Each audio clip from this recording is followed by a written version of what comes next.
Mesdames et messieurs, bonsoir et bienvenue dans ce journal version française de Viva en cette soirée du jeudi 27 février 2025 et merci de nous avoir choisis pour vous informer. À la une des actualités de ce jour, le curage du canal C3 a été réalisé avec deux solutions permanentes. Le curage de ce canal assure le bon écoulement des eaux afin que les zones basses ne soient pas inondées durant la saison des pluies. Un lieu de stockage et de séchage des boues a été aménagé à Nosibé pour pouvoir transporter ces dernières en toute sécurité. Parallèlement, les maisons construites pour les résidents qui ont dû être déplacés en raison du curage des canaux dans le cadre du projet Produire seront achevées d'ici le mois de juin. Le président Andy Radwell est venu voir l'avancement des travaux ce matin et il a donné des instructions à la maire et aux députés de veiller à ce qu'il n'y ait pas de construction illicite pour éviter la montée des eaux. Plus de détails avec Judikel Rajaniri sur les images de Andou Khazadebe. Le curage et la réhabilitation du canal C3, un axe stratégique de 12 km reliant Nosibé à Mboudmit, est important pour éviter la montée des eaux.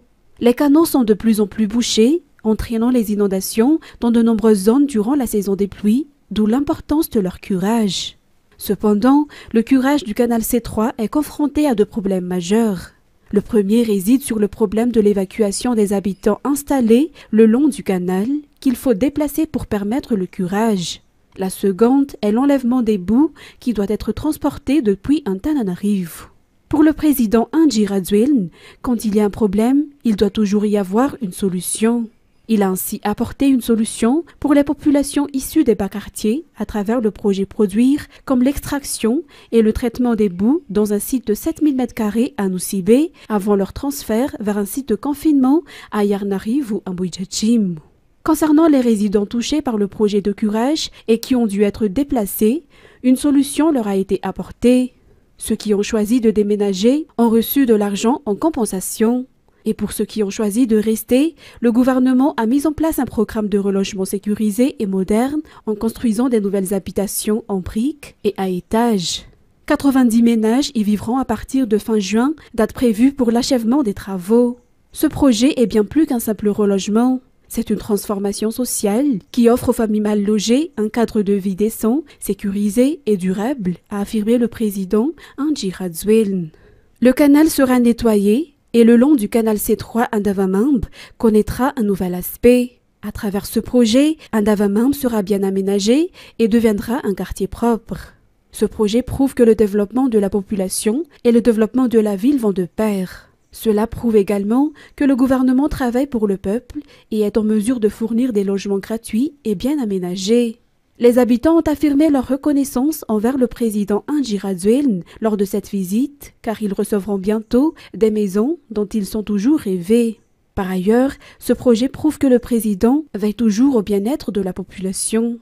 Et dans cette proximité avec les habitants, il leur a également fait comprendre que le curage du canal ne se fait pas seulement en creusant ou en enlevant la boue, mais qu'il est très important de ne pas jeter des ordures dans ces canaux. Quand cela est respecté, il est peu probable que le canal C3 soit obstrué à chaque saison des pluies et il est également certain que l'eau s'écoulera normalement afin que les bas quartiers d'Antananarivo ne soient plus inondés. Continuons dans ce même sujet, la campagne de nettoyage des canaux d'évacuation du 3e arrondissement a commencé à Kourjanou, Anjanmayer aujourd'hui. Les résidents font le travail et une association garantit le matériel et l'accompagnement. L'association a lancé un appel aux différents responsables de cet arrondissement durant cette action, car de nombreux travaux restent encore à réaliser au profit de la population. C'est Sylvain, Alain Martina sur les images de Sech, Anjianabou. Les habitants du Fonkontang, Nkourndjanou Anjanmayer, dans le 3e arrondissement, sont obligés de passer à travers ces eaux usées et ces déchets à chaque saison des pluies en raison de l'obstruction des canaux d'évacuation. Une solution a été apportée aux habitants du 3e arrondissement à travers une action communautaire menée par l'association Isika Panjesi. Cette association appelle également à la responsabilité et à la conscientisation de chacun face à la situation que vivent les habitants d'Nkourndjanou Anjanmayer et de la plupart des Fonkontang du 3e arrondissement. Les habitants se sont débrouillés seuls jusqu'ici, c'est ce qui motive l'association à les aider à curer les canaux. Plusieurs Fukuntan bénéficieront des activités de l'association, notamment le Fukuntan de Pessareti. Parallèlement à cette action, a eu lieu également la distribution de lampadaires solaires pour éclairer les ruelles. Les membres de cette association ont soutenu Arlal Ramanantsu et Anji Radzuel lors des campagnes électorales, selon leur dire. En économie, Madagascar a obtenu 77,392 millions de TTS au Fonds monétaire international ou FMI correspondant à la première tranche dans le cadre de la facilité élargie de crédit et de la facilité pour la résilience et la durabilité ou FRD. Cette approbation a été validée hier par le conseil d'administration du FMI après plusieurs négociations entre le gouvernement malgache et la mission du FMI en visite dans le pays. L'application des recommandations du FMI, notamment l'alignement des prix du carburant sur les cours mondiaux, a permis d'obtenir ce premier décaissement. Plus de détails avec Ruth Christelle Rakout-Malal. Le conseil d'administration du Fonds monétaire international FMI a approuvé le décaissement de 77,392 millions de DTS, représentant la première tranche des programmes FEC et FRD.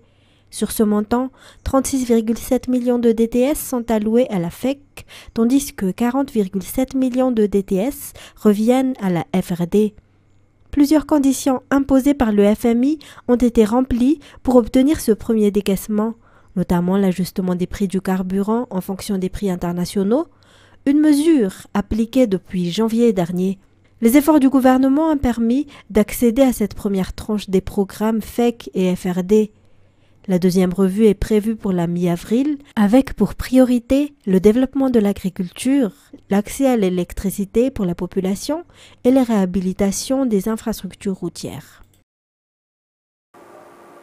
Ensuite, le secteur privé ne se contente plus de services classiques, surtout les banques, mais se penche de plus en plus vers le crédit vert pour rechercher des solutions face aux problèmes sociaux à Madagascar, comme le problème d'approvisionnement en électricité et la santé. Le secteur privé se donne ainsi la main pour apporter des solutions énergétiques et présente un crédit vert pour les PME. Natera Routmeuf et Nzar Hadjiantsu nous en disent plus. Environ 400 000 PME ont des activités qui dépendent à 100% de l'électricité, comme les coiffures, les salons de beauté, la restauration, la sidérurgie et bien d'autres. Ainsi, ces entreprises sont les cibles dans la recherche de solutions face aux problèmes d'approvisionnement en électricité, afin qu'ils puissent être autonomes en énergie. À cet effet, le secteur privé apporte des solutions et des services, comme le crédit vert, afin que ces PME puissent bénéficier de matériel solaire adapté à leurs besoins en électricité et ainsi avancer dans leurs projets sans avoir de soucis d'énergie, affirme la responsable en charge du crédit vert dans une entreprise privée. Ces matériels solaires sont également adaptés au climat du pays. Ils ont été conçus pour supporter les aléas climatiques de chaque région du pays, selon les explications du responsable en charge des opérations au niveau de la fourniture d'énergie solaire. Le crédit vert dure 48 mois et est spécifiquement dédié pour les entreprises selon leurs moyens, souligne le responsable.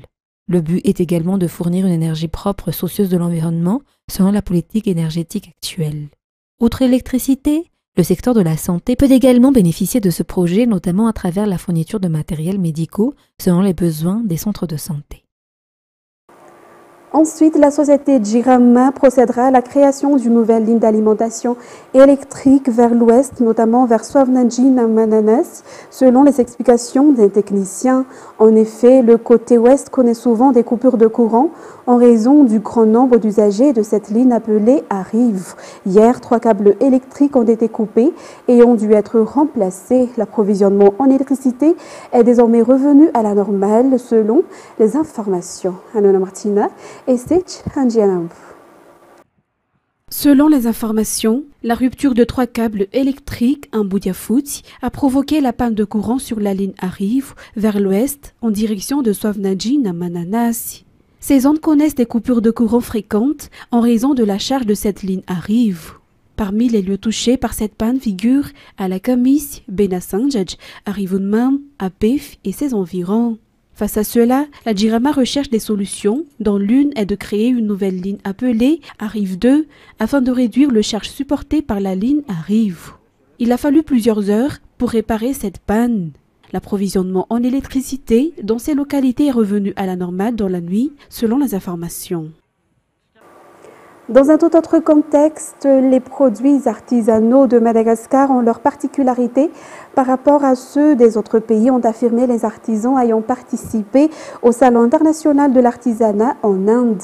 La participation de Madagascar à cet événement a permis de s'ouvrir à de nouveaux partenariats selon les informations.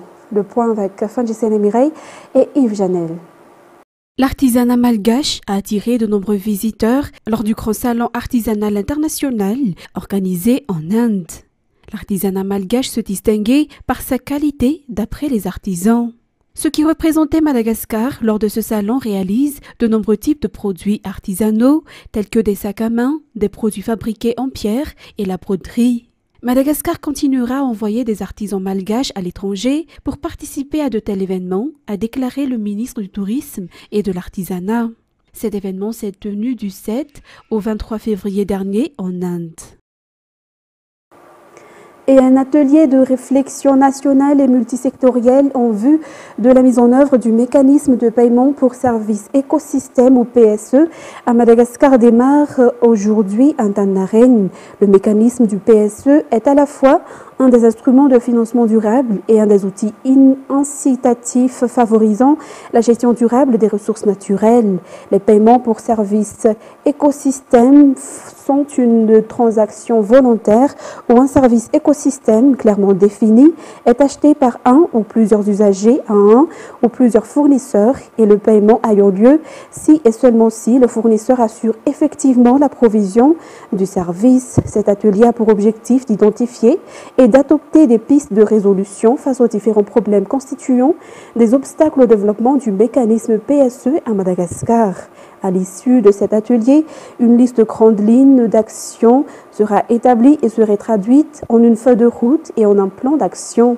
Ensuite, un comité restreint intersectoriel sera constitué pour poursuivre la mise en œuvre de la feuille de route et du plan d'action, notamment l'élaboration des cadres référentiels du mécanisme de PSE à Madagascar.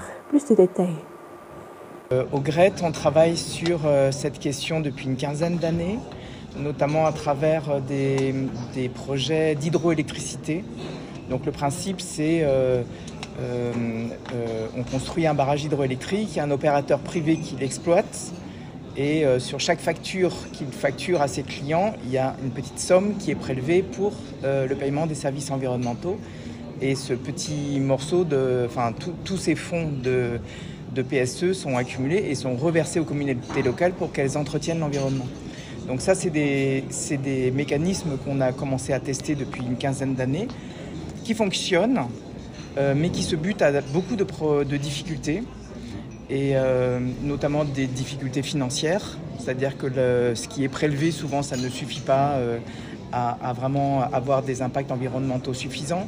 Ou bien quand l'opérateur a des difficultés financières, il ne peut plus reverser cette taxe de PSE aux communautés, et donc le système se grippe. Voilà, donc pour nous, c'est très intéressant de partager tous ces constats avec d'autres structures qui ont testé ce même type de mécanisme, essayer de partager les difficultés, essayer de trouver ensemble des solutions et surtout permettre au ministère de l'Environnement d'avoir vraiment une vision globale du secteur et de pouvoir véritablement jouer ce rôle un peu de régulateur, d'appui, d'accompagnement, de suivi, etc. En ce qui concerne maintenant les actualités internationales, le Premier ministre britannique tente jeudi un exercice de haute voltige diplomatique face à Donald Trump, à qui il veut demander des garanties de sécurité pour une paix durable en Ukraine, le tout sur fond d'intenses tractations diplomatiques en Europe. Reportage signé France 24. Le ballet des dirigeants européens à Washington se poursuit. Keir Starmer rencontre à son tour le président américain jeudi pour demander, comme le reste des pays alliés, des garanties de paix durable en Ukraine. Devant les ambassadeurs, le Premier ministre britannique a rappelé les liens qui unissent son pays aux États-Unis. Il n'y a pas de relation plus importante pour le Royaume-Uni en matière de défense, de sécurité, de commerce, en technologie et en finance, et bien plus encore. Keir Starmer, au diapason avec Emmanuel Macron venu à Washington lundi, mais reparti sans aucune garantie. Tout comme la France, le Royaume-Uni attend des États-Unis un soutien en Ukraine sous forme de renseignements, d'appui aérien et logistique pour soutenir d'éventuelles troupes européennes dans le cadre d'une cessation des combats. Le dirigeant britannique arrive avec un gage de bonne volonté alors que Donald Trump juge les dépenses européennes trop faibles. L'augmentation prolongée du budget de défense du pays, la plus forte depuis la guerre froide, de 2,3% à 2,5% du PIB d'ici à 2027. Tenter de créer un pont diplomatique entre l'Europe et les États-Unis alors que Washington se rapproche de Moscou, un test pour le dirigeant britannique soutenu par Volodymyr Zelensky. Des garanties de paix et de sécurité, l'autonomie de notre État, l'intégrité territoriale, nous travaillons sur tout cela. Je remercie tous nos partenaires qui nous soutiennent. Je remercie tout le peuple qui croit en l'Ukraine. Gloire à l'Ukraine. Volodymyr Zelensky qui se rendra vendredi à Washington. De son côté, le Premier ministre britannique recevra dimanche plusieurs chefs d'État des pays alliés pour tenter de trouver une sortie de crise en Ukraine. Ensuite, en RD Congo, les banques demeurent fermées dans la ville de Goma, chef-lieu du Nord Kivu, dans l'est de la République démocratique du Congo, un mois depuis son occupation par le groupe armé M23 soutenu par le Rwanda. France 24. Voici ce que les habitants de Goma trouvent en allant chercher leur argent. Des portes désespérément fermées. Depuis que le groupe rebelle M23 a pris le contrôle de la capitale du Nord Kivu, l'économie tourne au ralenti. L'impact du manque de liquidité se fait sentir au quotidien, en particulier pour les populations qui ont placé leurs épargnes dans les banques et pour les petits commerces. Il est urgent que les banques rouvrent pour qu'on puisse faire des retraits. La famine commence à menacer avec cette pénurie de cash. Il y a beaucoup de personnes qui ont reçu leur salaire mais qui ne peuvent pas y accéder. Le manque de cash est un grave problème, sans parler du fait que beaucoup de commerçants se sont fait piller leurs magasins, que la plupart des employés sont au chômage et que les banques sont fermées. On allait prendre des crédits à la banque pour relancer les activités. Mais actuellement, on ne peut rien faire de tout cela. Le M23 n'a pas encore annoncé son plan pour relancer l'activité économique et la Banque centrale est toujours sous le contrôle d'État de Kinshasa. En attendant une solution viable, les habitants de Goma continuent de subir les effets de cette crise financière sans perspective immédiate d'amélioration. Et le reste d'un impact sur Terre en 2032 de l'astéroïde 2024 YR4 est désormais proche de zéro, selon les calculs de l'Agence spatiale européenne annoncés mardi dans un communiqué. Reportage sur les images de France 24. Au milieu des étoiles, il est quasi imperceptible, et pourtant au centre de toutes les attentions.